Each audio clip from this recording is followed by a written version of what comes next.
మంచిర్యాల జిల్లా కేతన్పల్లిలో మున్సిపల్ ఎన్నికల ప్రచారం పోటాపోటీగా సాగుతుంది. 7వ వార్డు బీజేపీ అభ్యర్థిగా రమేష్ పోటీ చేస్తున్నారు. గ్రంథాలయ నిర్మాణంతో పాటు వైద్య సౌకర్యాలు కల్పిస్తానని ఆయన హామీ ఇచ్చారు. రోడ్లు, డ్రైనేజీ మౌలిక వసతుల కల్పనకు కృషి చేస్తామని తెలిపారు. తమ గెలుపుపై ధీమా వ్యక్తం చేస్తున్న బీజేపీ అభ్యర్థి అక్ల రమేష్తో మా ప్రతినిధి Naresh Kumar face to face. జిల్లాలోని కేతన్పల్లి మున్సిపాలిటీ పరిధిలో ఇటు ప్రచారం జోరు అందుకుంది. ఇది ప్రధాన పార్టీలు అధికార కాంగ్రెస్తో పాటు ఇటు బీఆర్ఎస్, బీజేపీలు నువ్వా నేనా అన్నట్టుగా పోటాపోటీ ప్రచారం నిర్వహిస్తున్నాయి. ఈ ప్రచార పర్వంలో హోరాహోరీ సాగుతుంది. చివరి దశకు చేరుకోవడంతో ఇటు ప్రజాక్షేత్రంలో హామీలను ఇస్తూ ఇటు తమకు ఓటు వేసి గెలిపించాలంటూ అభ్యర్థులు ఓట్లను అభ్యర్థిస్తున్నటువంటి పరిస్థితి కనిపిస్తూ ఉంది. పార్టీ పరంగా ఏ విధమైనటువంటి స్పందన లభిస్తుంది, మరి ఏ విధమైనటువంటి సమస్యలు ఉన్నాయనే విషయాన్ని ప్రస్తుతం వారి మాటల్లో తెలుసుకుందాం. సార్ చెప్పండి, ఇప్పుడు మీరు బీజేపీ పార్టీకి సంబంధించి కేతన్పల్లిలో ఇప్పుడు కార్మిక క్షేత్రం, ఇంతకుముందు బీఆర్ఎస్ పార్టీ కావచ్చు, ఇటు కాంగ్రెస్ అధికార పార్టీ కాంగ్రెస్లో ఉంది. దీనికి సంబంధించి ఇప్పటికే అక్కడ పట్టుంది. మరి ఇప్పుడు మీకు ప్రజల స్పందన బీజేపీ పార్టీ పట్ల ఎట్లా ఉంది? వాళ్ళు ఇంటికి పోతా ఉంటే ఒకటి చెప్తా ఉన్నారు. మన ఏమనంటే 10 సంవత్సరాల బీఆర్ఎస్ పాలన చూసాము, 2 సంవత్సరాల కాంగ్రెస్ పాలన చూస్తున్నాము. ఎక్కడ వేసిన గొంగడి అక్కడే ఉన్నది. వాళ్ళు ప్రధానంగా వాళ్ళు ఇచ్చిన హామీలు వాళ్ళు నెరవేర్చుకోలే, వీళ్ళు నెరవేర్చుకోలే. వచ్చిన నిధులు కేంద్ర నిధులే కాబట్టి ఆ పబ్బం గడపడం అనేది జరుగుతూ ఉంది. మరి ఇప్పుడు వాళ్ళ దగ్గరికి పోతూ ఉంటే ఈసారి ఏది ఏమైనా కూడా బీజేపీ పార్టీకి అవకాశం ఇస్తున్నాము అని వాళ్ళే స్వచ్ఛందంగా ముందుకు వచ్చి తెలియజేస్తుంటే చాలా ఆనందాన్ని ఇస్తూ ఉంది. వాళ్ళ యొక్క సమస్యలు చూస్తూ ఉంటే ప్రతి సమస్య, రోడ్లు కానీ, డ్రైనేజెస్ కానీ, కరెంటు కానీ పాపము చాలా చాలా దుర్భరమైన పరిస్థితిలో ఉన్నది, దుర్భరంగా ఉన్నది.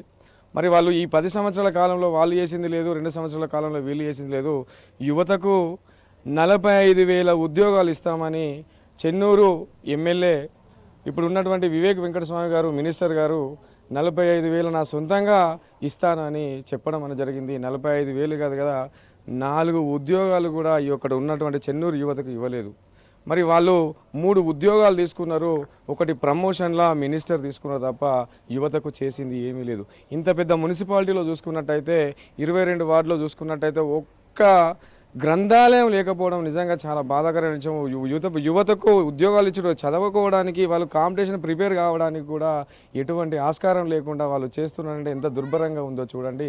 మరి అదేవిధంగా ఇక్కడ ఎన్నో పథకాలు 6 గ్యారంటీలు ఇచ్చారు. 6 గ్యారంటీలు ఏ గ్యారంటీ కూడా, ఏ పథకం కూడా అమలు నోచుకోకపోవడము చాలా బాధాకరంగా ఉంది. మరి దాన్ని చూసి ప్రజలు ఏం చేస్తున్నారంటే ఇంకా మేము ఎన్ని రోజులు చూడాలి, ఇంకా ఎంత బాధించాలి, ఎంత భరించాల్సిన అవసరం ఉన్నది, మేము ఇంకా వీళ్ళను ఇంకా చేయాల్సిన, ఓటేయాల్సిన అవసరం లేదని వాళ్ళు ముమ్మాటంగా ఖచ్చితంగా బీజేపీని గెలిపించుకుంటాం, 7వ వార్డుని డెవలప్ చేసుకుంటామని వాళ్ళు చెప్పడం అనేది జరుగుతూ ఉంది. మీరు గెలిపిన తర్వాత 7వ వార్డులో ఏ విధమైన సమస్యలు పరిష్కరిస్తారు? ప్రధానంగా ముఖ్య సమస్యలు ఏంటి? రేపు 7వ వార్డులు గెలిచిన తర్వాత, 7వ వార్డులో నేను గెలిచిన తర్వాత ఖచ్చితంగా వీళ్ళకి ఇచ్చేది ఒక మాట ఏంటంటే అది రోడ్లు. ఫస్ట్ రోడ్ల వ్యవస్థ అనేది చాలా అధ్వానంగా ఉన్నది. ఎక్కడ చూసినా కూడా రోడ్లు గుంతలమయము, రోడ్లు కంకర రోడ్లు, మట్టి రోడ్లు తప్ప ఏ రోడ్లు లేదు. 8.5 కోట్లు ఖర్చు చేసినామని ఇక్కడ చెప్తున్నారు కానీ ఇవన్నీ వట్టి మాటలు కనబడతా ఉన్నాయి. ఫస్ట్ వాళ్లకు రోడ్ల సౌకర్యము, నీటి సౌకర్యం, ప్రతి ఇంటింటికి నల్లా ఉన్నదని చెప్తున్నారు కానీ నల్లా ఎక్కడ రావడం లేదు. ఎక్కడ నీటి సమస్య చాలా ఉన్నది. నీటి వ్యవస్థను, అదేవిధంగా డ్రైనేజ్ వ్యవస్థ చూసుకున్నట్టయితే మనకు రోజు చూస్తూ ఉంటాము. హైవే రోడ్ల కనీసం కూడా డ్రైనేజ్ లేదు. ఆ డ్రైనేజ్ నీరు ఎటుపోతుందో తెలియలేదు. దాంతో రోగాలు, వాళ్ళకు చాలా సమస్యలు, జబ్బులు రావడం అనేది జరుగుతుంది. డ్రైనేజ్ వ్యవస్థను ఏర్పాటు చేసేసి ఇదే విధంగా ఇక్కడ కరెంటులో చూసుకున్నట్టయితే ట్రాన్స్ఫార్మర్స్ కానీ, 3 లైన్ ఫేసెస్ కానీ చాలా ఇబ్బందికరంగా ఉన్నది. ఎండాకాలం వచ్చిందని అంటే లో వోల్టేజ్ రావడము, ఆ లో వోల్టేజ్ రావడం వల్ల వాళ్ళు ఉన్న మోటార్లు, ఫ్యాన్లు, ఫ్రిడ్జులు, కూలర్లు అన్నీ పాడైపోవడం అనేది జరుగుతుంది. అటువంటి సమస్య లేకుండా నేను క్లియర్ చేసేసి ఇక్కడ ఉన్నటువంటి విద్యార్థులకు ఖచ్చితమైన ఏంటంటే ఒకటి ప్రతిదీ కూడా కేంద్ర ప్రభుత్వం ఉన్నది కాబట్టి ఈ మాత్రం మనము చెప్పుకోకుంటున్నాము. కేంద్ర ప్రభుత్వంలో పథకాలతోటి మాత్రమే మనము బతుకుతున్నాము. ఈరోజు ఇందిరమ్మ ఇల్లు ఇచ్చారంటే ఇందిరమ్మ ఇల్లు మీరు ఇవ్వలేదు, కేంద్ర ప్రభుత్వం నిధులతోని ఇందిరమ్మ ఇల్లు ఇవ్వడం జరిగింది.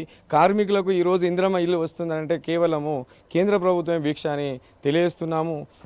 మొత్తంగా చూసుకుంటే తన వార్డు పరిధిలో ఉన్నటువంటి వైద్యం, విద్య, కాలనీల మౌలిక వసతులే సదుపాయాలను కల్పించే ధ్యేయమే లక్ష్యంగా తాను కృషి చేస్తానని చెప్పేసి చెప్తున్నటువంటి పరిస్థితి. అయితే గత ప్రభుత్వాల హయాంలో ఏదైతే అభివృద్ధి కుంటుపడిందో, ఆ అభివృద్ధిని తన వార్డు పరిధిలో కేతన్పల్లి మున్సిపాలిటీలోనే ఉన్నటువంటి 7వ వార్డును ఆదర్శంగా తీర్చిదిద్దేందుకు ముఖ్యంగా నిరుద్యోగ యువతకు కావాల్సినటువంటి గ్రంథాల ఏర్పాటుకు ముందుండి ఖచ్చితంగా గ్రంథాల ఏర్పాటు కృషి చేశానని ఇటు 7వ వార్డు అభ్యర్థి చెప్తున్నటువంటి పరిస్థితి కనిపిస్తూ ఉంది. ఇది ఇక్కడ తాజా పరిస్థితి. కెమెరా పర్సన్ మల్లిస్తో నరేష్, మెగా 9 టీవీ, మంచిర్యాల.